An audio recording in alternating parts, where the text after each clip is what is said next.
Hello again. About 60 years ago, an angel came into my life. That angel was a nurse.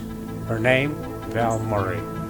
I was a preteen back then, and she gave me a camera. And I have been living inside a camera ever since. She was the one who recognized in me something that I did not even know that I had. Something in me. And give me a camera, she gave me a purpose, and I have been taking photographs ever since. As the years went by, of course, I learned what I call the 14 rules of life. I call them microdachisms. Number one, the quest for self-discovery is the most important quest in life. Number two, knowing yourself and being true to yourself is the most important way to live. Number three, and this one is very important, develop friendships in a sincere and personal way, but never forget that to others, you're merely an asset or a liability. Friendships are almost based on the needs of others, not yours. I think if you keep that in mind, you won't get hurt. Number seven, and I'm skipping over a lot of these because they're not relevant to what I want to talk to you about today. Number seven is to be yourself. Others will either like you or not based on their need for having you in their life. If you lower your expectations of others, then you will never be disappointed. And of course, number nine, happiness is direct related to one's dependency on others or things. The less dependent is the happier you are. Now, I mention all this because of what I'm about to tell you.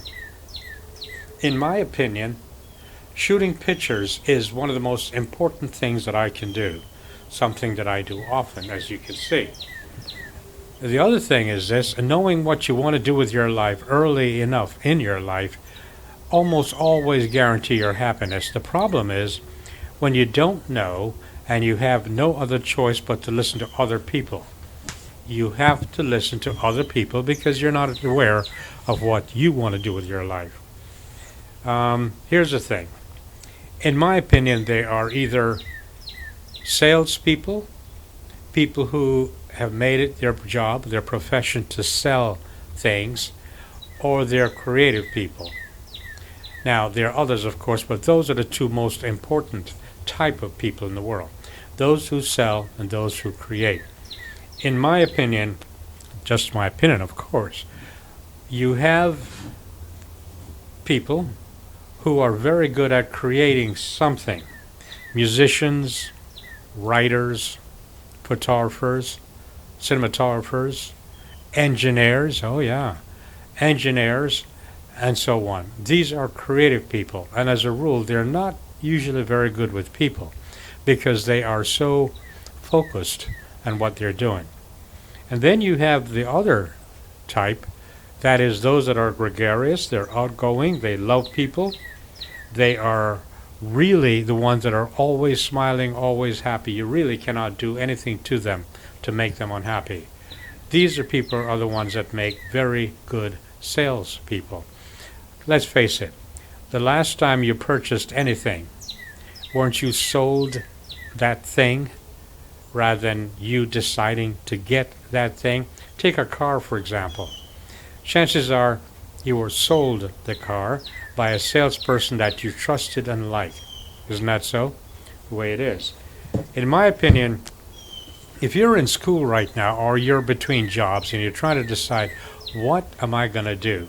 If, as I said, you are into people, if you enjoy being around them, you're very gregarious, you feel comfortable around people, you dress well, you present yourself well, you're articulate, then maybe you should get into sales. Because sales is one of the most important professions in this world. Now, I know what you're thinking. They're unscrupulous salespeople. Yes, that is true. But the ethical salesperson who love what they're doing and selling the product that they believe in, they are really wonderful people. They really are. One of the books that I would recommend that you read is this book right here. Now, I'm showing you this book because if you're going to get into sales, if you want to know everything there is to know about sales, this is the book you should read. I'm going to put the information on the screen where you can purchase this book. Read it from cover to cover. This is probably the only book you will ever need to read if you're into sales. The other stuff, of course, you are just going to have to decide for yourself what is it that makes you happy and then pursue it. I remember once talking to a doctor, a medical doctor, and he told me that, yeah, he made a lot of money as a medical doctor, but in fact, hardly a day ever went by that he didn't think about his first love, and that is working with wood.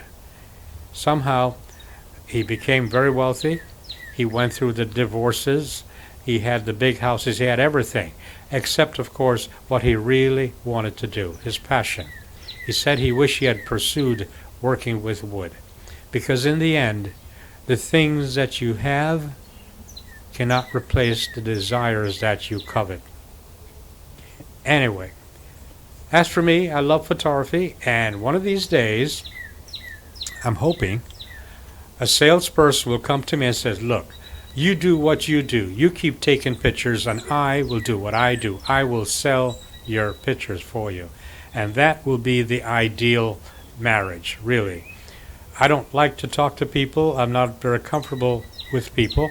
I just love shooting pictures. I shoot pictures of things that an ordinary person would not even look at.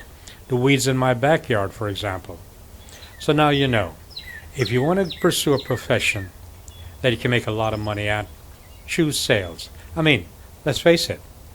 You get your 10% commission for selling my work, get about, 10, 15 people like me, and just sell our work. That's it. And that's your job. And let us, the creators, do what we do best. Thank you very much.